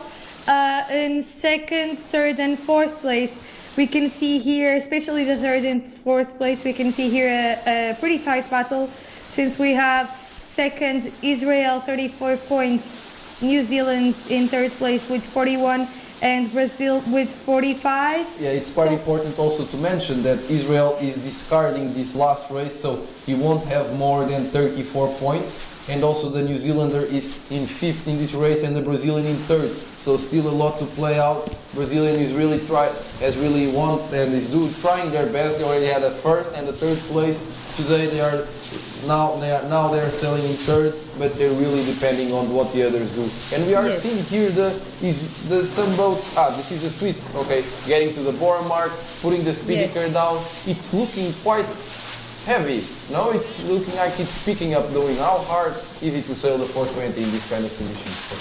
I think it needs a lot of training to keep up with the boat, and I think it's a demanding boat because we most of the time say that the Ilka is the most physical boat that that we have in this type of events, but you have to remember that that was a close call, yes. Close call from the Ukrainians, but also the crew has, especially in this wind that we have, the Oscar up has to pump a lot, has to be very physical. The good pumping makes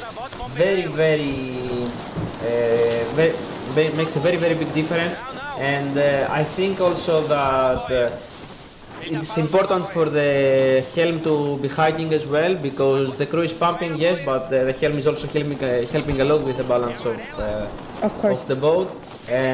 So yeah, the hiking is there, the mental pressure is there, and you can see now how they are aiming for the speed, because we see now a little bit the main sail laughing, and they try to go to the speed mode, they're pushing.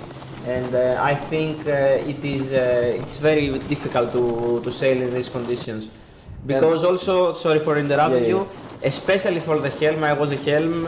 When you have this type of waves and this type of top wave, after some point you cannot see anything. You can just hike and feel the boat and sail.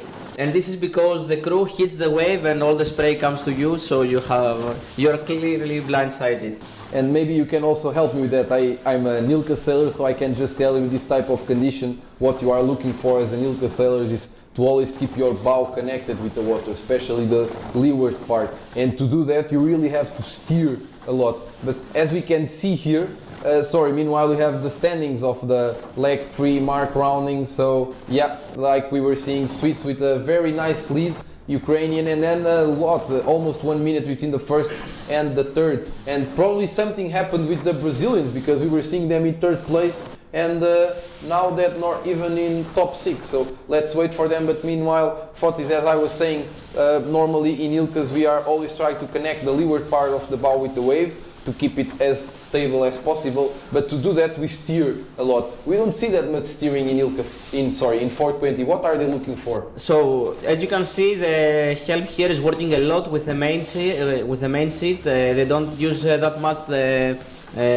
steering, the rudder, and this is because the difference of the rudder compared to an Ilka is that the rudder has a different comparison of the boat, and the more rudder you put on the 420, the slower you can get. But if you work a little bit more with the main, you can release pressure, you can then gain back pressure, and this is how basically they make the speed. And you see now how the Ukrainian crew is trying to put a lot of his body outside. He also has his hand out and he's trying to pump to go through the waves. The skipper also tries to pump with his upper body, up and down, up and down.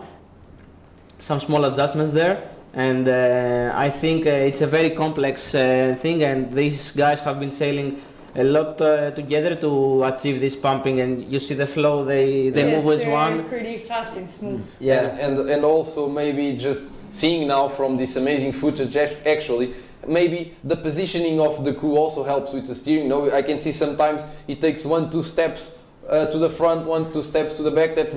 That's key in terms of balance of the boats. No, Fotis, can you maybe tell us? And as you can see, the helm is trying to sit as close to the front as possible, and then the crew is adjusting back and front, and it helps the helm to control the boat between the waves. Perfect. We are really seeing some amazing footage. It's really picking up the wind. Maybe you can give us some wind readings, Luis, and also in terms of direction, so we are able to see what is happened. So currently, right now in the footage that we're seeing, they're getting 15 knots, but at the upwind mark they're 14 knots, and the wind direction is currently 355 degrees. At the downwind mark, it's 340 degrees, and we have 16 knots. So it's way. Right now we're seeing the Ilkas, but we can clearly see that we have more winds on the lower part of the racing area instead of the top part of the racing area, and now we can see the Ilkas rounding. Maybe I'll update. Yeah, now we are seeing the Ilka females rounding the first mark. Since they're going downwind, they're sailing the inner loop course, which means they go up. They have a small offset mark, like you are seeing the orange mark. That's maybe it just enables them to not go through the boats coming down when getting to the mark. That would be a big confusion, especially with with a fleet as this one. Here we are seeing them racing downwind. I think we are seeing the Spanish girl there, but yeah, we're coming back to the 420s. Let's end this race. We will almost be certainly crowning the Ukrainian sailors world champions. They are now with a 10 points overall lead if they finish like this, and the Israeli finish like this.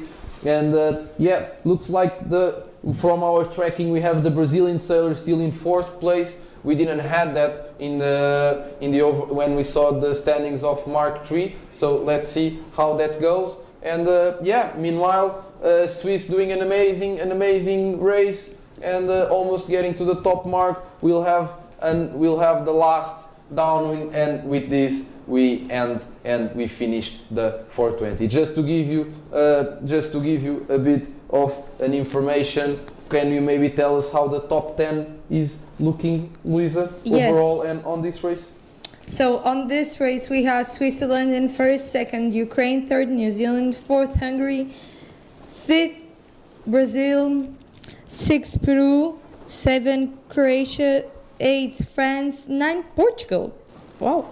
And 10th the British. So in the overall, we currently with these results we have Ukraine leading then second Israel, and third New Zealand. And just to give you a bit of an update, we know that unfortunately the 420 girls won't be able to race since the last possible warning signal is at 3, and we have the boys still racing and they share boats. With this, we know that the GBR sailors will win. Maybe Fotis, a little bit of insight about the 420 females on this regatta? I think the girls have been, let's say, the ones to watch in this event. They had very, very consistent racing, especially on the windy day. They had a second and a third, and the whole regatta have been sailing very, very nice.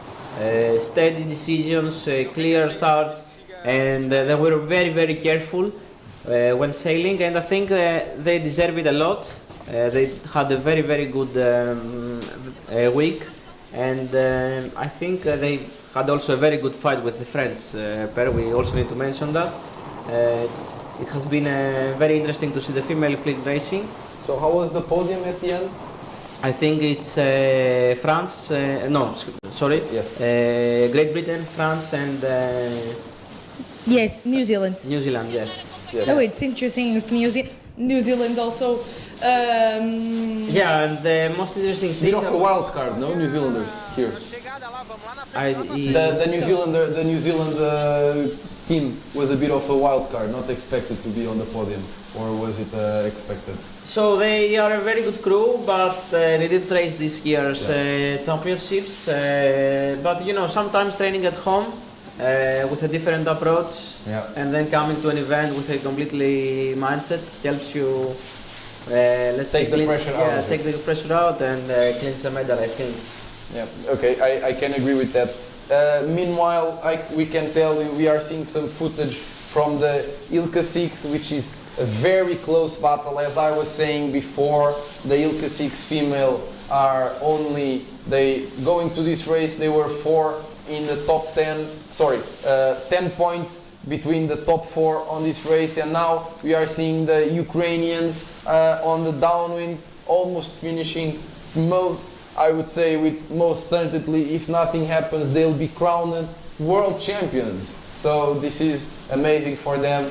Congratulations, amazing event. They sailed very well. They sailed well with light winds, with medium winds, with strong winds, with offshore, with onshore. So very hard event for everyone. I would say in this kind of events, although hard, it really showcases at the end who's the best with every condition. I think it is the best way to finish the season for the Ukrainian pair, because they started very well in the World Championships, but they didn't have the result they expected at the end.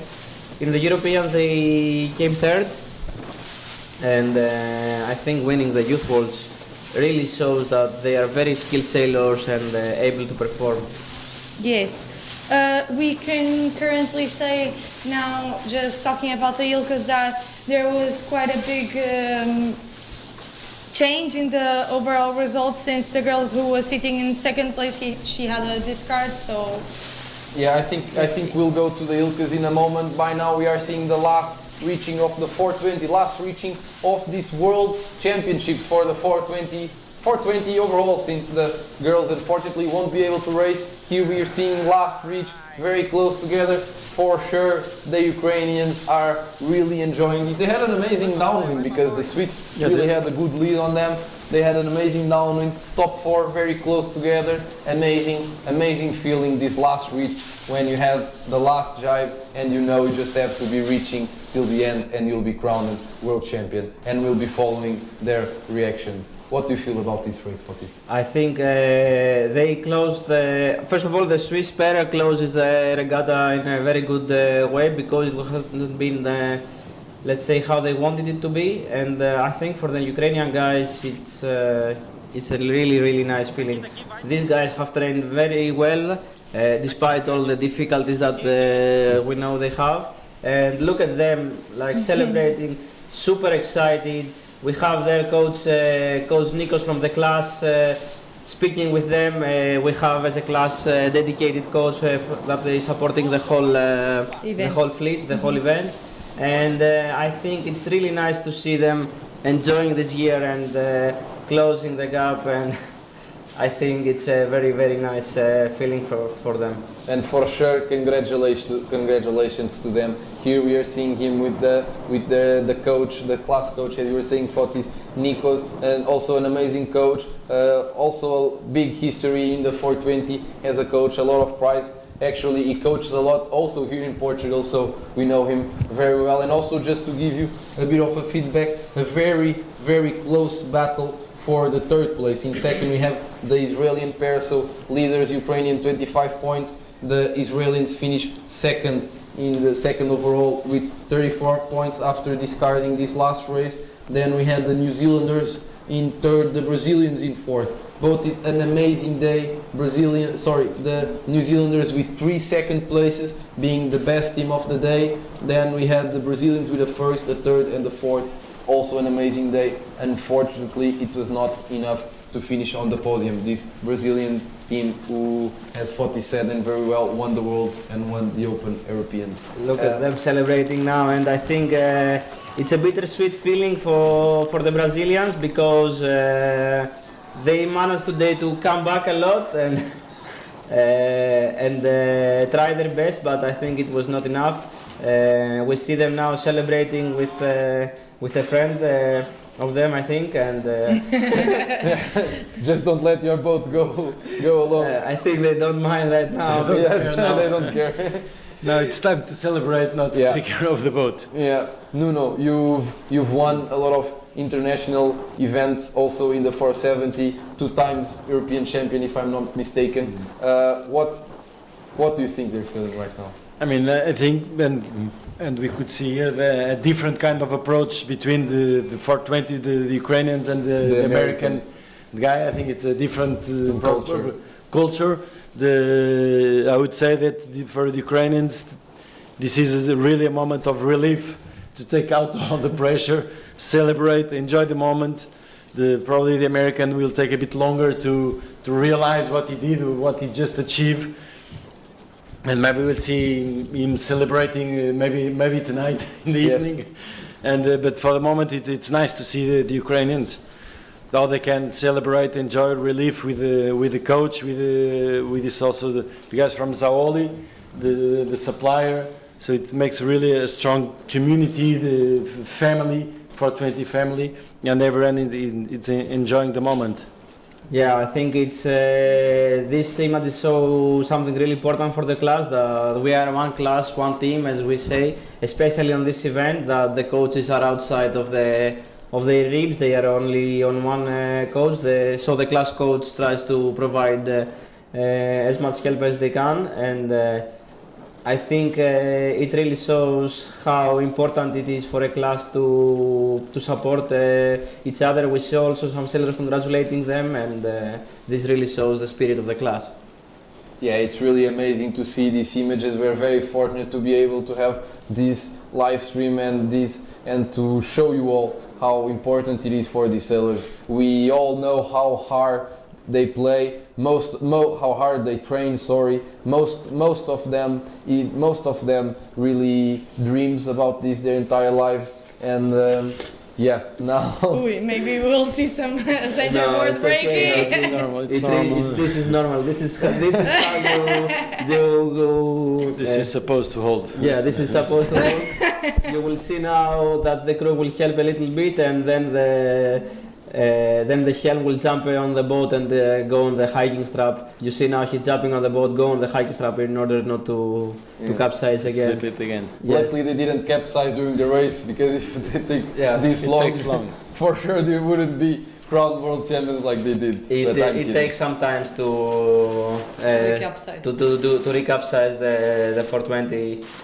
To be honest, but I think these guys have done a very, very good year. They've been training in Italy, and as I said before, they won the latest race of the European circuit that we have. But I think we also need to mention that the New Zealand pair has also done a very nice job today to recover. I think they started the day in 8th or 7th, something like that, and with 3 very, very good races, they managed to come third. Because the bronze medal and the Youth Worlds is also bronze medal. It's a medal, I think.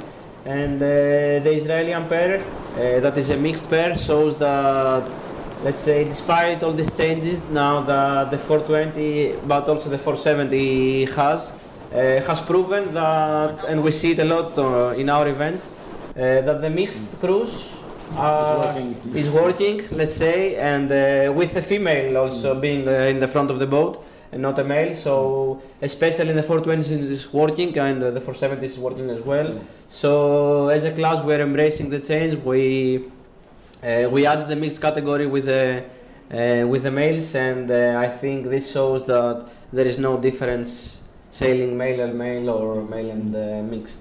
And yeah, I think it was a very, very nice race, the one we watched.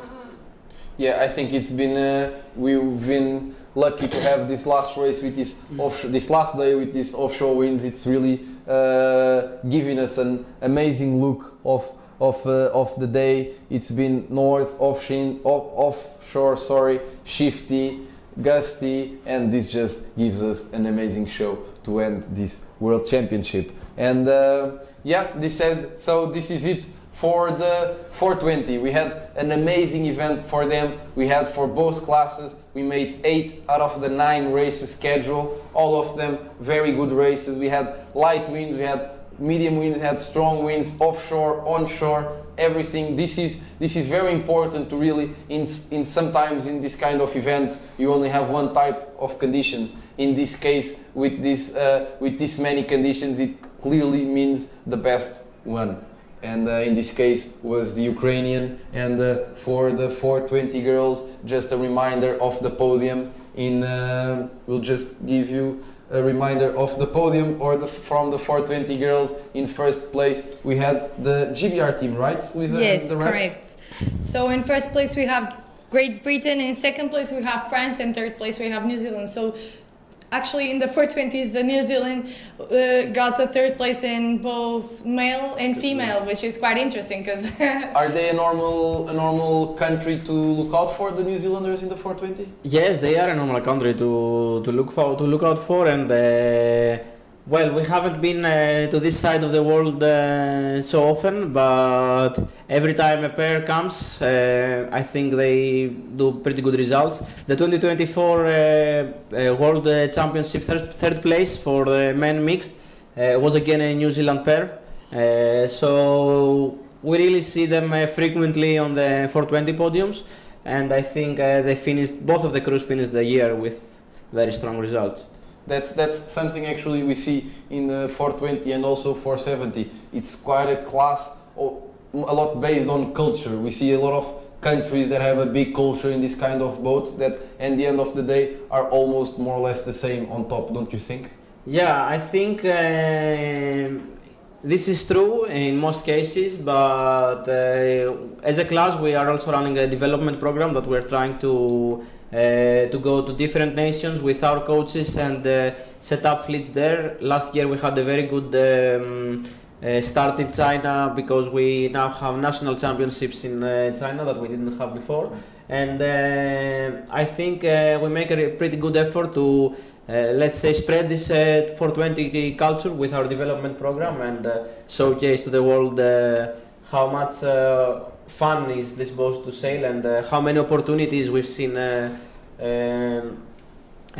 growing from this boat, because we've seen many Olympians being 420 sailors, especially let's say not only from the 470s but also from different classes, 49er, Nacras now, a lot of Nacra sailors have been sailing 420, and I think it's really important to know that 420 class provides a lot of sailors in the Olympic pathway.